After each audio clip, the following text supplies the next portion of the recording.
Salut, amis, voici les dernières nouvelles du Real Madrid, car il y a plusieurs choses dont il faut parler. À l'image, Franco Mastantuono lors de son deuxième jour d'entraînement, touchant le ballon, participant à des circuits, jouant des petits matchs et démontrant l'immense qualité qu'il possède.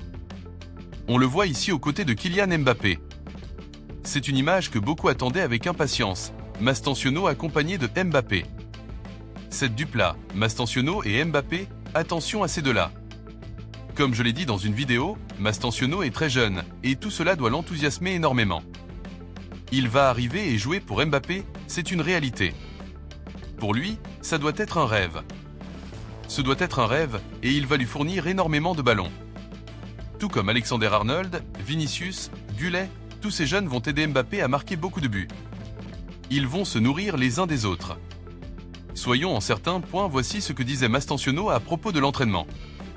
Eh bien, je suis très heureux. Franchement, mon premier entraînement s'est très bien passé, le groupe m'a super bien accueilli. C'était une journée très intense, avec de la chaleur, mais j'ai vraiment apprécié. La qualité de mes coéquipiers, la vitesse, je trouve que le rythme est très élevé, et c'est magnifique parce que jouer avec les meilleurs te fait progresser. Tout s'est bien passé, très bien. On m'a accueilli, on m'a souhaité la bienvenue, et ensuite on s'est mis à s'entraîner. Et je pense que c'était un bon entraînement. J'ai rencontré des gens formidables qui m'ont très bien reçu, donc je suis très content de mon premier jour.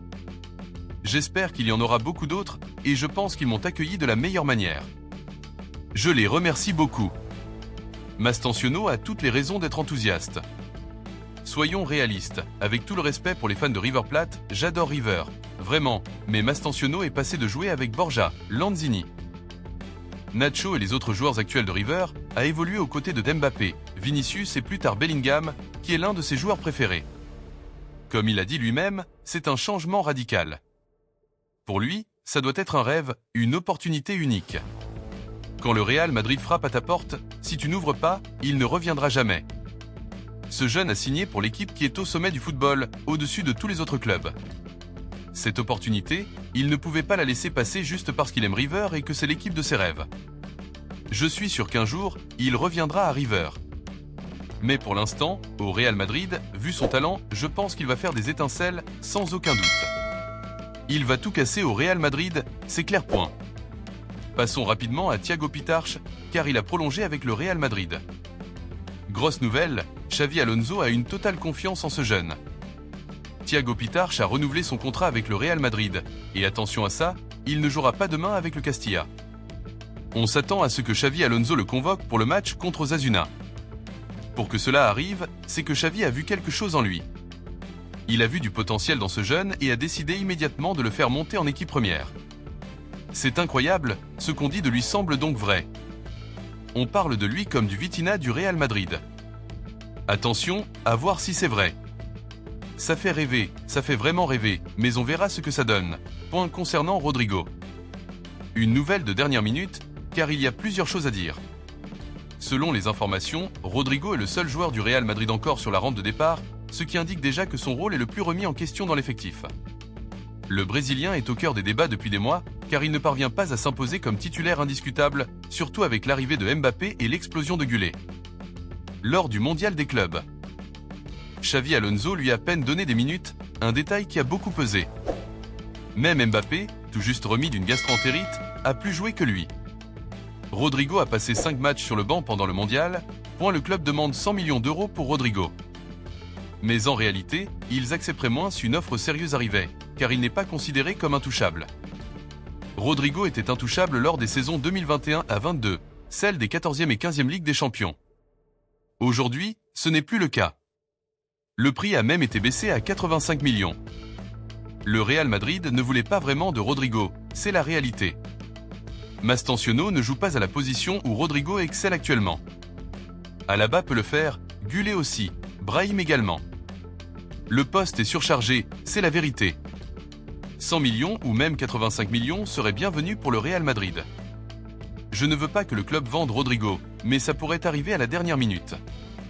Attention, le problème, c'est qu'aucun club n'a fait de mouvement concret pour lui, pas même le Bayern ou Manchester City, avec lesquels il n'y a eu que des contacts très superficiels. Son manque de marché s'explique par le fait qu'il est un joueur au talent irrégulier, sans position fixe.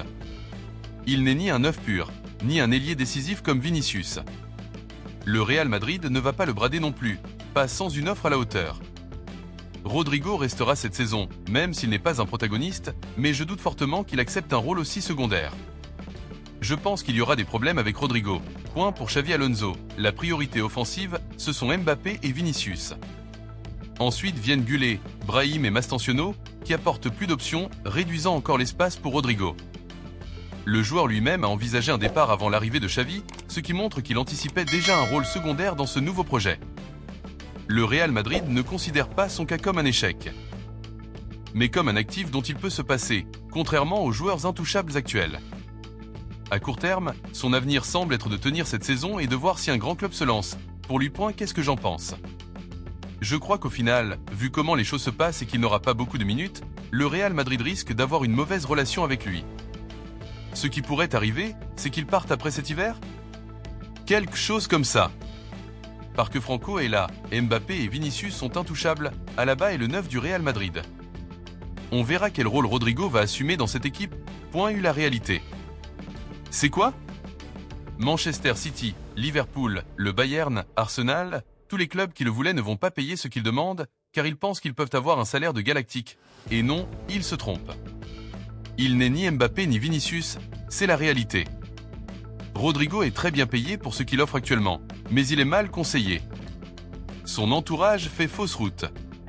Ce ne sont pas de mauvais professionnels, mais ils gèrent mal les choses. Rodrigo est très mal conseillé, comme l'était Vinicius au début, où des erreurs ont failli tout gâcher avec le Real Madrid. Mais c'est comme ça, qu'en pensez-vous? Les amis? Mastantuono, dernière nouvelle du Real Madrid. Qu'en pensez-vous? Mettez un like, abonnez-vous à la vidéo, et on continue à discuter. Florentino dans tous les rêves, madridista jusqu'à la mort, toujours fier.